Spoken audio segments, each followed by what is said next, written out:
bahaya lisan yang ke-16 adalah mengadu domba.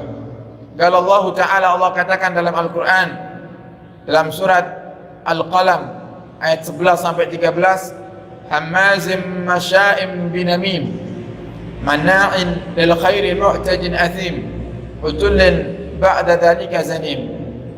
Kata Allah, hammazin, orang yang sering mencela, masya'in binamim, orang yang suka berjalan menebarkan fitnah, suka mengadu domba, manna'in lil khair mu'tadin athim, yang banyak menghalangi terhadap kebaikan. Ya, kalau majlisan tidak boleh, sholawatan dilarang, tapi pilkada boleh. Kan aneh ini.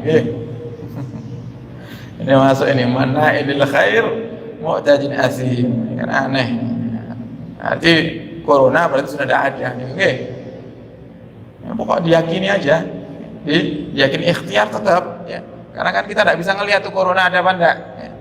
Cuman kalau caranya daripada pemerintah seperti itu, berarti harusnya tidak ada. Mau berani kok sudah sudah ada pilnya, sudah ketemu obatnya, pilkada namanya, nah, berarti sudah ada ya, kita husnudzon saja. Manna'in lil khair, mencegah kebaikan. Nah, kalau ada orang yang masih melarang untuk kebaikan, maka dia masuk kategori orang yang dikatakan sama Allah manna'in lil khair, orang-orang pecundang, kata Allah, orang-orang yang dibenci oleh Allah Subhanahu wa ta'ala. Mu'tadin athim, melampaui batas dan banyak dosanya.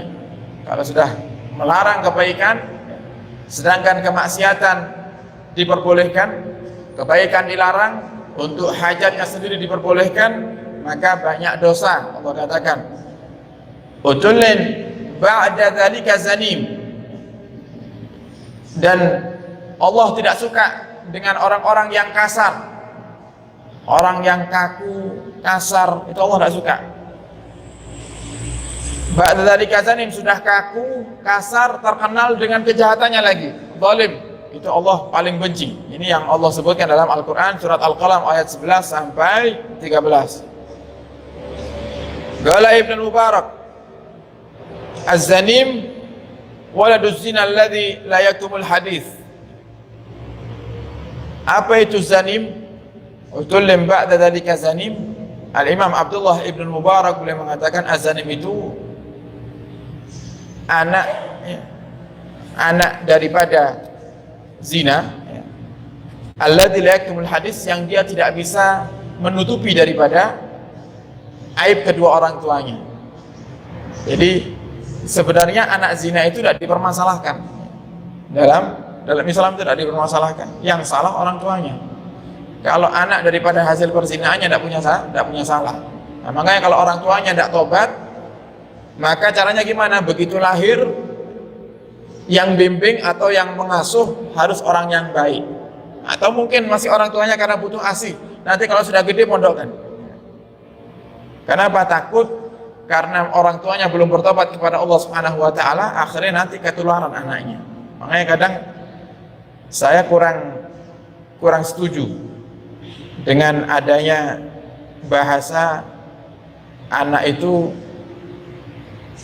seperti halnya buah itu jatuh tidak jauh dari pohonnya, karena belum tentu seperti itu.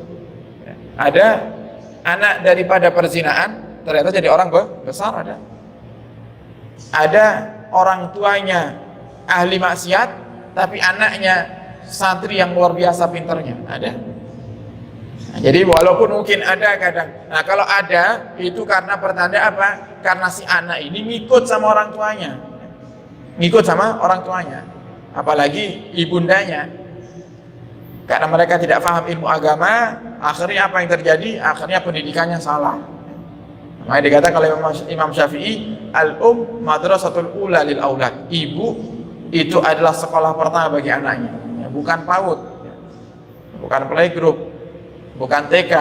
Ibu sekolah pertamanya. Kalau ibunya baik, anaknya bakal baik. Nah, jadi dalam Islam anak zina itu tidak jadi masalah. Artinya tidak jadi masalah itu tidak menanggung daripada dosa orang tuanya, enggak.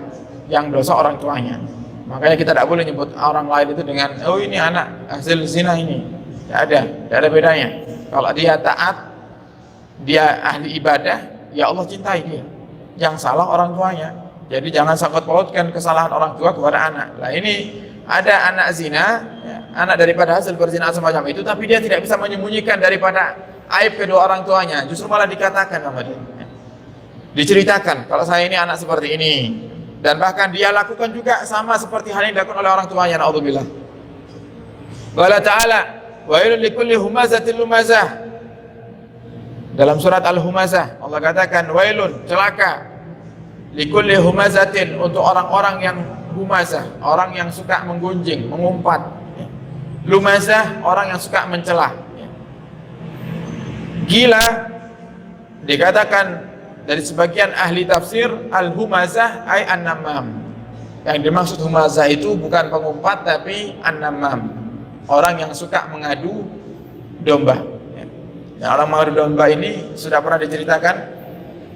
Pernah suatu hari Nabi kita Muhammad lewat di satu kuburan, ada dua kuburan disiksa oleh Allah Subhanahu wa taala. Kemudian Nabi perintahkan sahabat, ambillah pelepah kurma yang masih basah, kemudian Nabi tancapkan pelepah daun kurma itu ke kuburan yang sedang disiksa oleh Allah Subhanahu wa taala. Sahabat bertanya, "Ya Rasulullah, kenapa kedua kuburan ini disiksa?" Kata Nabi kita Muhammad, yang satu karena suka mengadu domba, suka menebar fitnah, ya. Suka menebar fitnah. Yang satunya lagi karena di saat buang hajat, buang air kecil ataupun buang air besar tidak sempurna istinjanya.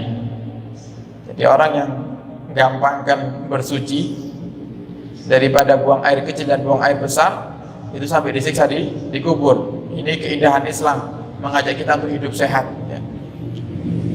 Ini disiksa. Dan ini juga dalil daripada amaliyah kita Ahlus Sunnati wal Jamaah, di saat kita berziarah kubur, kita tebarkan bunga di atas kuburan orang yang kita ziarahi.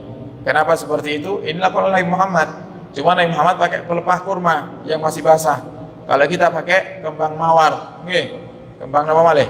Kenongo campur aduk, nah, ditebarkan. Kenapa seperti Nabi Muhammad katakan, selagi daun kurma ini belum kering, maka dia akan bertasbih untuk orang yang di dalamnya. Nah, maka di saat kita tebarkan itu bunga di atas makam misalnya keluarga kita atau orang tua atau kakek nenek kita, maka sebelum kembang-kembang ini kering, dia akan beristighfar dan bertasbih untuk orang yang di dalam kuburnya. Nah, oleh karena itu kita tidak boleh mengambil kembang yang masih basah di atas kuburan dengan dalil berkah. Jangan. Ini biasanya terjadi di makam-makamnya para wali. Paling sering nih Bu, saya lihat tuh paling sering ziarah sinten ngoten misalnya dikantongi sak cakup bisa, tidak nanggung-nanggung. Sudah tidak mau beli kembang nabur, ngambil lagi. Kepengen cari keberkahan tapi ora bondo. Nah, ini salah malah. Ini salah. Kenapa kembangnya masih basah? Kalau yang kering tidak jadi masalah. Karena sudah kering. Karena Muhammad katakan selagi daun ini belum kering, dia akan bertasbih untuk orang yang di dalamnya. Jadi kalau berziarah ada rezeki lebih, beli kembang, kembang.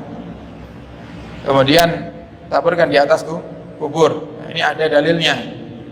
Kalau tidak seperti yang disebarkan oleh beberapa kelompok yang mengatakan sesat, ini bid'ah, tidak ada dalilnya. Ada dalilnya.